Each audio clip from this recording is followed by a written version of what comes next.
যত প্লেস আমরা ঘুরেছি তার মধ্যে সবথেকে বেস্ট প্লেস হলো শিটং। উত্তরবঙ্গের জনপ্রিয় একটি অফবিট স্থান হলো শিটং, যাকে বলা হয় কমলালেবুর গ্রাম। শিটংয়ের সেলফি পয়েন্ট, এখান থেকে দূরে পাহাড়ের ভিউটা একবার দেখুন। গোটা কয়েক জনবসতি ও হোমস্টে নিয়ে গড়ে উঠেছে এই স্থান। আজকের ভিডিওতে আমরা দেখাবো কিভাবে শিটং পৌঁছানো যায়, কোথায় থাকা যায়। চলুন আজকের ভিডিওটি শুরু করা যাক। এই ফরেস্টে কি কি জানোয়ার আছে? চিতা আছে, রেড পান্ডা আছে, আলু আছে।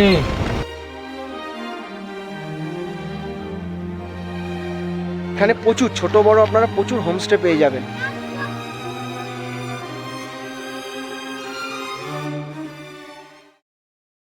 হোটেল থেকে বেরিয়ে পড়লাম এবার শিটংয়ে যাওয়ার উদ্দেশ্যে। তো আমরা এই গাড়ি করে যাব শিটং। আমাদের টোটাল গাড়ি ভাড়া পড়লো 4000 টাকা। তবে তো চলুন জার্নিটি স্টার্ট করা যাক এবং আপনাদের সাথে জার্নিতে দেখা হচ্ছে। আমরা দার্জিলিং থেকে রওনা দিলাম শিটংয়ের উদ্দেশ্যে, যার দূরত্ব দার্জিলিং থেকে 40 কিলোমিটার আর শিলিগুড়ি থেকে মাত্র 30 কিলোমিটার। তো এই যে আমাদের ড্রাইভার দাদা স্যামুয়েল, এই দাদার নাম হলো স্যামুয়েল। এই দাদার সাথে আমরা যাব শিটংয়ের দিকে। তো তোমার টয় ট্রেন আসছে।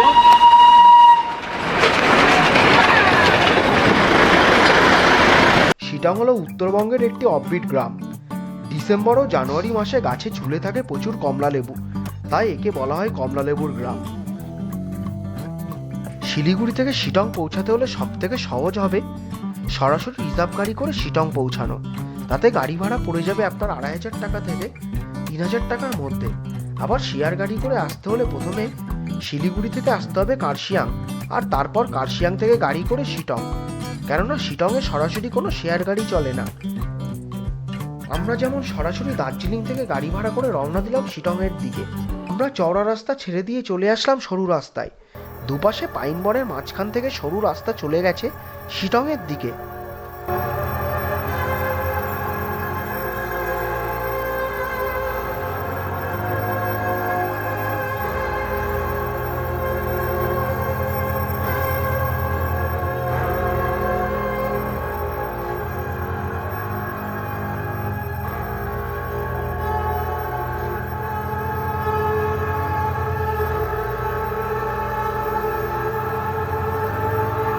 এখন যেখান থেকে যেতে চলেছি সেই জায়গাটির নাম হলো বাগগৌড়া। দার্জিলিং থেকে কার্শিয়াং যেতে কার্শিয়াংয়ের একটু আগে পড়ে। তো এই জায়গাটি পাইন ফরেস্ট, এটি হলো এয়ারফোর্স এরিয়া। দেখুন ওই জঙ্গল ভেদ করে এখানে কিছু কিছু জনবসতি, এখানে কিছু কিছু দোকান আছে। ওই জঙ্গল ভেদ করে আমরা এখন আবার একটু জনবসতিতে চলে আসলাম। এই রাস্তাটা কোথায় যাচ্ছে? এই রাস্তাটা এর জায়গা কার্শিয়াং।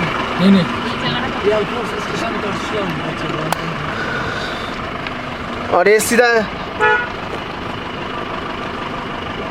और এটা চলে যাচ্ছে শিটং এর দিকে। ये शिटोंग का ये रास्ता ऊपर वाला हम भी शिटोंग में जा रहे हैं। हमारा বাগগৌড়া হয়ে যাওয়ার যে রাস্তাটি প্রচণ্ড খারাপ, একটু না অনেকটাই খারাপ, কাদা কাদা রাস্তা।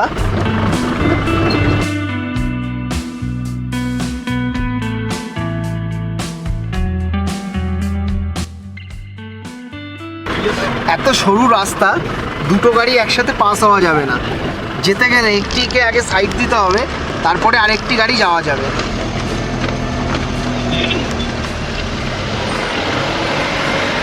জাস্ট দেখুন একবার, যেমন রাস্তা তেমন রাস্তার দুপাশে পাইন ফরেস্ট।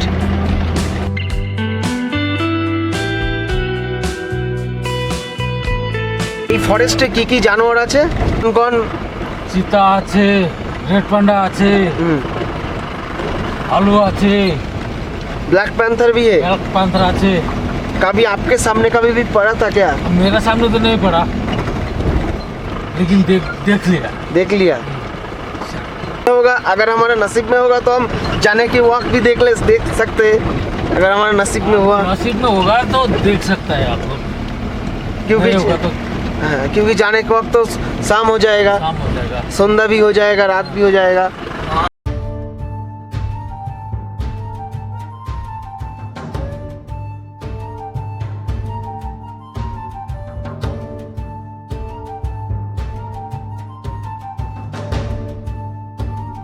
শিটংকে এমনি এমনি অফবিট প্লেস বলা হয় না, কারণ সত্যি এটি অফবিট প্লেস। রাস্তাঘাট সেরকমভাবে পাকা নয়, রাস্তাঘাট কাঁচা কাঁচা রাস্তা, এবং দেখুন দুপাশে চা বাগান। এবার চা বাগানের মাঝখান থেকে রাস্তা, আমরা এখন চা বাগানের রাস্তাটি ধরলাম।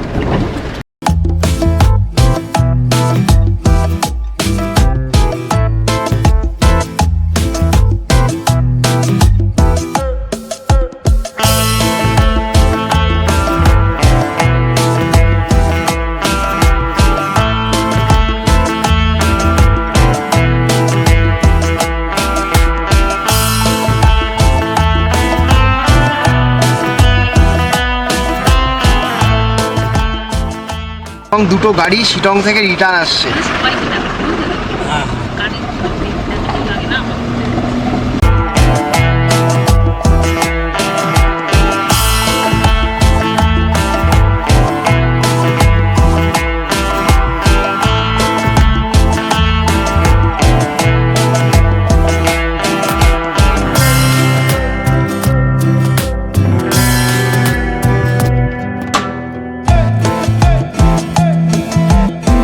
এই যে একটি হলো শিটংয়ে যাওয়ার পথে পেয়ে যাবেন আপনারা হোমস্টে।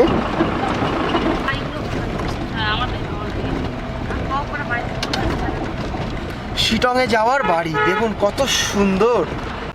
শিটং পৌঁছানোর রাস্তা জনমানবহীন ভয়ঙ্কর এক রাস্তা, যেখান থেকে যেতে হলে গা ছমছম করবে সবার।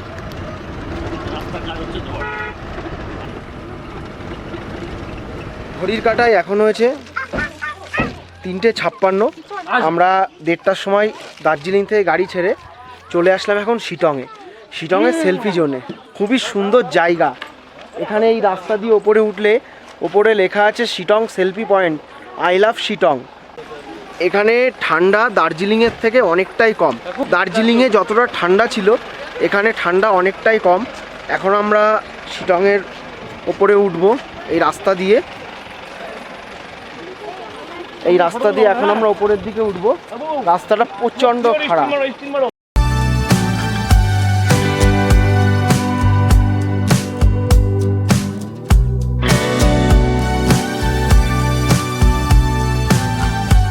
শিটংয়ের সেলফি পয়েন্ট, এখান থেকে দূরে পাহাড়ের ভিউটা একবার দেখুন। এবং আমরা নিচে ওই রাস্তা, ওই দূরে আমাদের গাড়ি দাঁড়ানো, ওখান থেকে আমরা হেঁটে আসলাম এত দূরে। পুরো পাহাড়টা শুধু একবার দেখুন কতটা সুন্দর লাগছে দেখতে। ওদিকে দূরে সব বড় বড় পাহাড় ওখানে, এবং দূরে চা বাগান আছে। দূরে এদিকে চা বাগান আছে, দূরে আমার আঙুলের সোজাসুজি। ওপরেও চা বাগান আছে, চলুন ওপরে চা বাগানের ওখানে একটু যাওয়া যাক। পাহাড়ে ঘুরতে আসতে হলে প্রথম দরকার হলো পায়ের জোর এবং মনে অদম্য ইচ্ছা। এই দুটোর কোনোটি না থাকলে কেউ পাহাড়ে ঘুরতে পারবে না।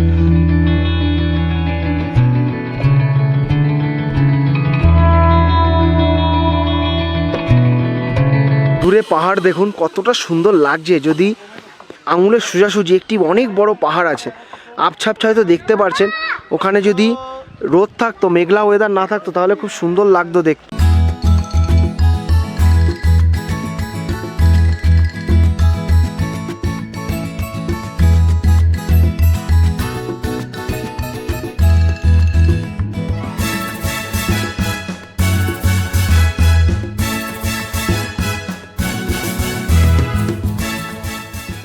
দূরে ওই যে ঘরগুলো দেখতে পাচ্ছেন, ওগুলো হচ্ছে প্রত্যেকটা হোমস্টে।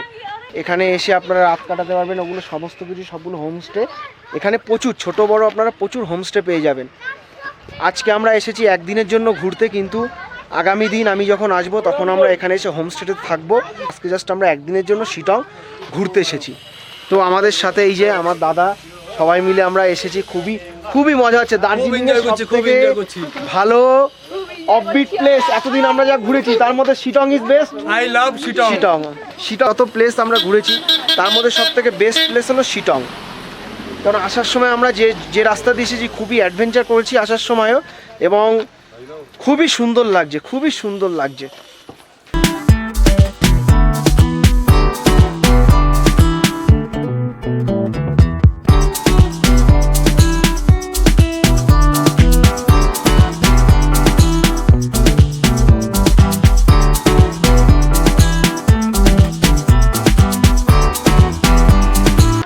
তো ওই দূরে একটি নতুন হোটেল তৈরি হচ্ছে। হয়তো বছর 2-3 মধ্যে হোটেলটি চালু হয়ে যাবে। পুরো আই লাভ শিটংয়ের ঠিক একদম ওপরেই দূরে দেখা যাচ্ছে চায়ের বাগান। এখান থেকে একটু নিচে একটু নদী আছে বলে আমরা চায়ের বাগানে উঠতে পারবো না। I love Sittong view point থেকে আমরা ঘুরে আবার শিটংয়ের নতুন একটি ভিউ পয়েন্টে আমরা যেতে চলেছি। তো আপনারা আমার ভিডিওর সাথেই থাকুন। আজকের মতো ভিডিওটি এখানেই শেষ করছি। ভিডিওটি ভালো লাগলে চ্যানেলটি সাবস্ক্রাইব করে আমাদের পাশে থাকবেন আর কমেন্টে জানাবেন ভিডিওটি কেমন হয়েছে।